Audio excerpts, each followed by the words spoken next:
this lift is going to be totally different than all the lifts I've ever had in like months. So we're going to be going on a deload this session. And the only reason why we want a deload, because the dips, we did these weighted dips, and I do not know why. Whenever I got ready to, got finished with the dips, my chest was so sore after doing these weighted dips, which means that this set was phenomenal. Like, this was a perfect set, right? It was my lower chest that was mostly, fatigued, and my triceps were mostly fatigued as well, right? But it was mostly my lower chest because I was going really deep when I was doing these weighted dips, right? I was going really low. I was going, below 90 degrees. I was going lower than that, right? So that's what really fatigued my chest the most. So when I got ready to do bench, y'all know I bench 225 for 7 to 8 reps now, right? This session, we only hit it for 5 reps, and that was due to my chest being so sore. Once I realized, I was like, okay, dang, I only hit 225 for 5 this session, and I could do 225 for 7 to 8. I know after that, I'm not going to be able to go heavy at all this entire session.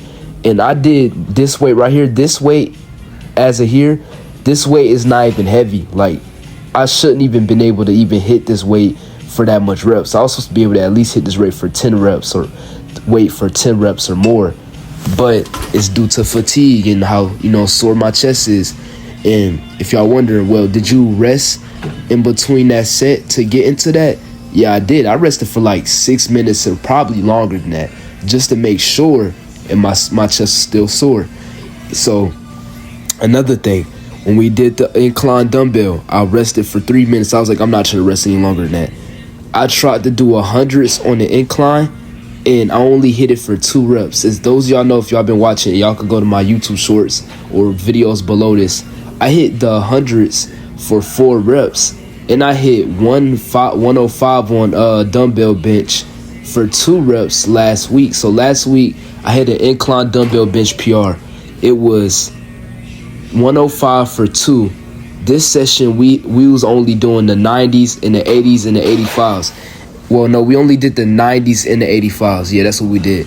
So the reason why I did the 90s and the 85s this session, because I genuinely couldn't hit the 100s for 4 reps and above. The plan was to be able to hit the 100s for 5 reps or 4 reps. Yeah, 5 or 6 reps.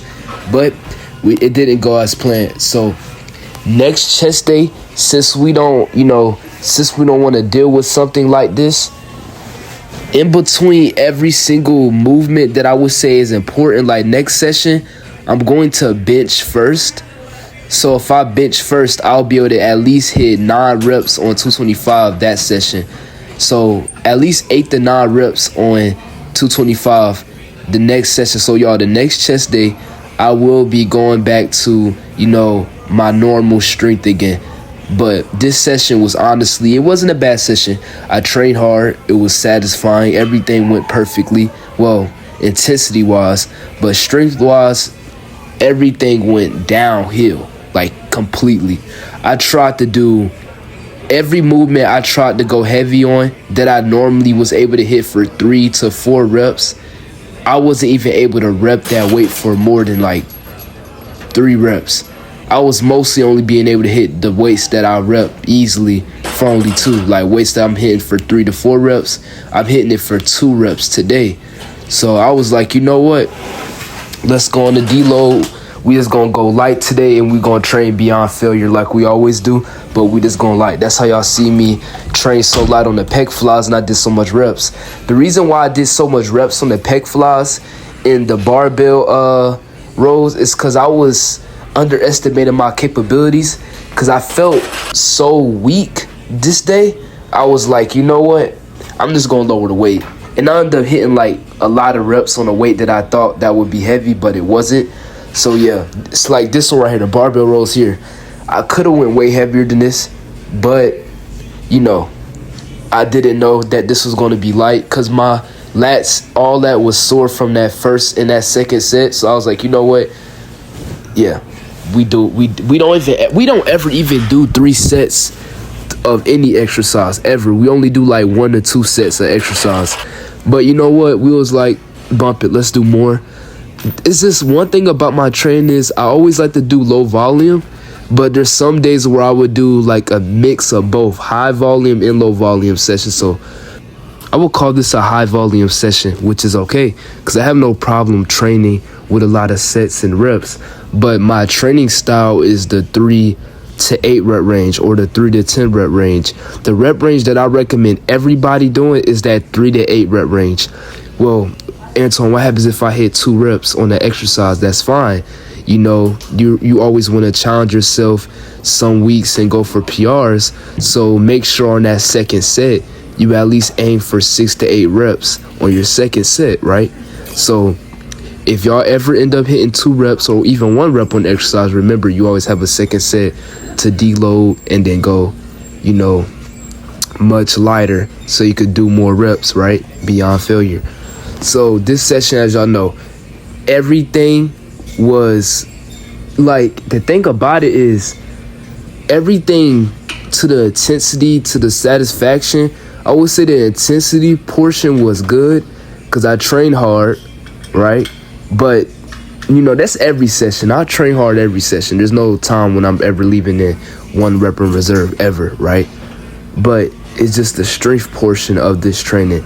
It's like some days, y'all be watching the video, so there'd be some days where I would go and lift some heavy ass weight and be progressing on every single exercise, and y'all be seeing it in the titles because I be drastically, like my strength be drastically going up, right? And then there will be another session where all that will just go down. Like I will even hydrate, I would eat before the gym, I would do all that, and it'll still, all that would just be downhill. And then a week after that session, or a couple of days after that session where I train that muscle again, I'm even stronger than I was when I was at my peak during that 2 week ago span. So it's like, one thing about my training is sometimes I will be at my strongest, sometimes I won't be at my strongest, which is okay because that's natural. You're not supposed to be, you know, if someone tell you that they're progressing every single day, every single session, you know they're lying to you, because there's going to be parts and there's going to be sessions where things do not go according to plan, right? Which will honestly ruin the workout, which is fine though, because this is going to happen. You're not going to be at your strongest every single session, right? Even if you don't even get injuries. Like me, I've never even got injured training before, but there's some days where I'm just not being able to lift that weight, which is fine because I'm going to pop up at the next session lifting way more weight, way more reps and all that, you know, before then. Not before then, after that, right? So this session right here, it was good, but we just didn't go, you know, we didn't go heavy today. But it was fun though. It was pretty fun. We got a decent pump. Everything went as planned. We also train abs too. I mostly do those off camera because when I get done training doing my last exercise, I don't really like to record abs. Sometimes, like the last session, I recorded abs the last time, and I was like, you know, let me just record, you know, my ab workout. And I did that, right? But most of the time, I still be feeling like recording when I'm done training, so I would just be like, okay, I'm just going to put the camera up, and I'm going to just do these abs and then leave, right? That's what I did this session. Anyways, we going to be back for some more. And next session, we going to be stronger than ever. Y'all going to see. Just watch.